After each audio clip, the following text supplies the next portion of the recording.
This morning I'm going to read Little Polar Bear Take Me Home by Hans de Beer. This is done with permission from Scholastic.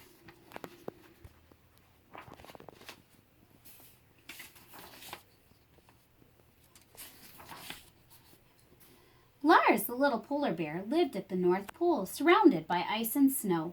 One day, Lars sat staring at the ocean. "I'm bored," he growled. Then his stomach growled too. "And hungry," he added. Lars decided to go and explore the dump behind the Polar Research Station. He knew he would find something good to eat there, and watching the seagulls soaring over the dump was more interesting than watching waves go endlessly up and down. Lars found 2 chicken drumsticks and a few other tasty-looking scraps and carried them across to the railway siding where he could eat in peace. He spread out his feast and started to eat, but when he reached for the chicken, it wasn't there. Where had it gone? Lars peered inside the train. A strange striped animal stared back. A piece of chicken fell out of its mouth. Lars gaped in astonishment.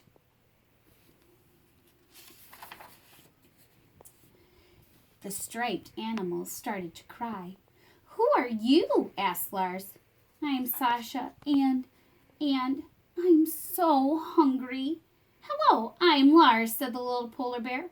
"Have some more to eat and tell me what you're doing here." "Well," Sasha began with his mouth full, "my father has often told me about the ocean at the end of the railway track. He says there's nothing finer in the whole world." "Does he really?" asked Lars, rather surprised. "Yes, and I've always wanted to see it.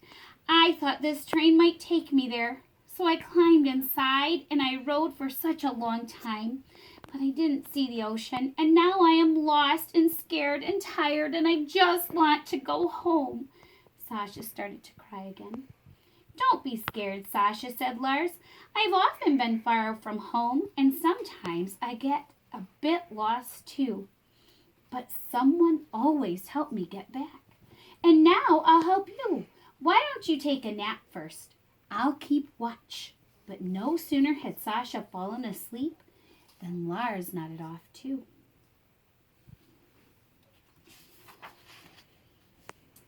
Suddenly, the door of the train slammed open with a loud bang. Lars and Sasha woke with a start. They hid behind a stack of crates while more crates were loaded and didn't dare come out until the train started moving. "We could be in luck," said the little polar bear, sounding braver than he felt. "You may be on your way home already." They climbed onto the crates and looked outside. "Where are we?" asked Sasha anxiously. "We're, I don't know," Lars confessed. Neither of them spoke again for a long time. Slowly, the view outside changed. "Look, Lars," cried the little tiger. "Trees! This looks like home. Quick, let's get off."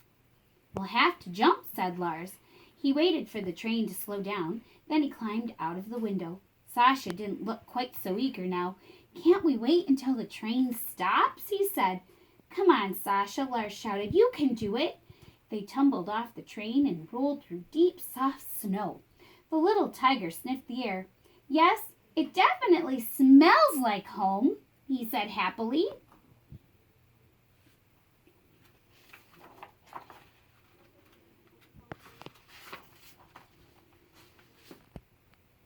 "Which way now?" asked Lars. Sasha didn't know.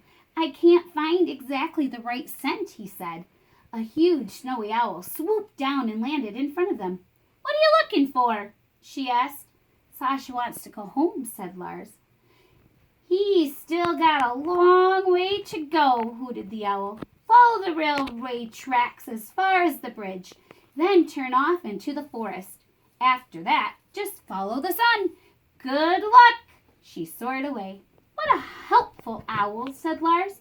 "Rather big and scary," said Sasha. "Do you think we'll find the way now?" "Of course," said Lars.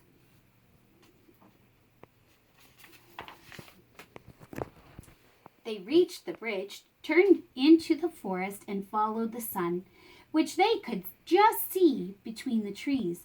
They stopped when they came to a stream. Sasha was afraid to cross it. "I'll help you," said Lars. "I'm used to water." Then it began to snow, harder and harder. Soon a blizzard was blowing into their faces. They had to close their eyes and feel their way forward. Sasha began to whimper. "All right," said Lars. "We'll stop and take shelter until the storm passes."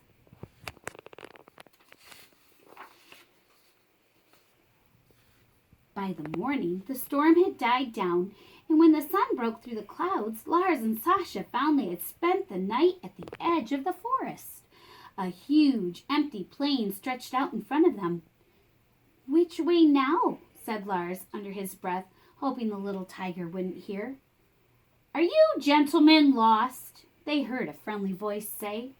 Lars and Sasha turned and saw a strange animal with two humps. "Hello, I'm Chasm. Shall I carry you across the plains?"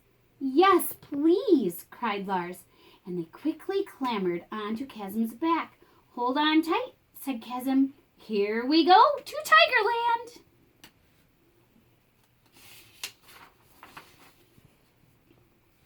Near the end of their long ride, Sasha grew more and more excited. He lifted his nose to the wind and wriggled impatiently. Suddenly, he jumped down. "Home!" he cried, and ran off. Lars and Chasm laughed. "Thank you, Chasm," said Lars hurriedly. "Come and visit me at the North Pole one day."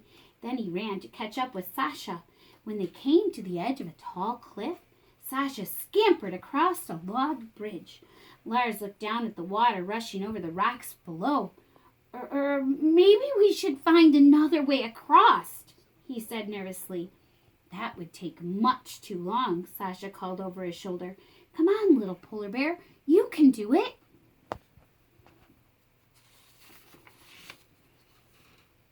By the time Lars had crossed the bridge, Sasha was way out in front, and Lars could hardly keep up with him. "Hey, little bear," called a woodpecker. "Watch out! This place is crawling with tigers. It's not safe for—" Lars heard a rustle. He turned to find two enormous tigers standing in front of him. Then he saw Sasha and sighed with relief. "Mama, Papa, this is my friend Lars." "Hello," stammered Lars. His heart was still thumping. "Don't worry, little polar bear," said Mother Tiger.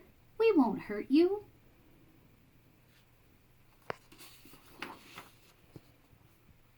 When Sasha and Lars told Father Tiger about their adventure, he smiled at the little polar bear.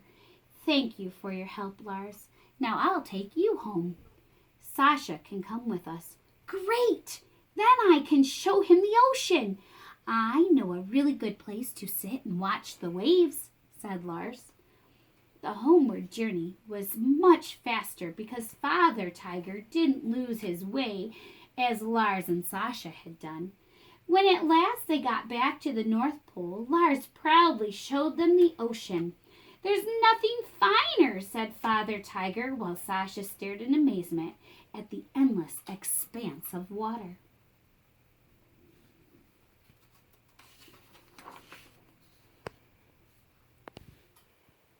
"There you are at last, Lars," called Lars' father. Lars ran up to him. "Come and meet my friend Sasha," he said. Father Tiger and Father Polar Bear soon became friends too. Then it was time to say goodbye. "Come back soon," said Lars. "I will, now that I know the way," said Sasha. Lars waved until the tigers disappeared over the horizon. Since then, Lars has never felt bored watching the ocean. Often he murmurs to himself, "There's really nothing finer." I hope you enjoyed Little Polar Bear Take Me Home. Have a wonderful day.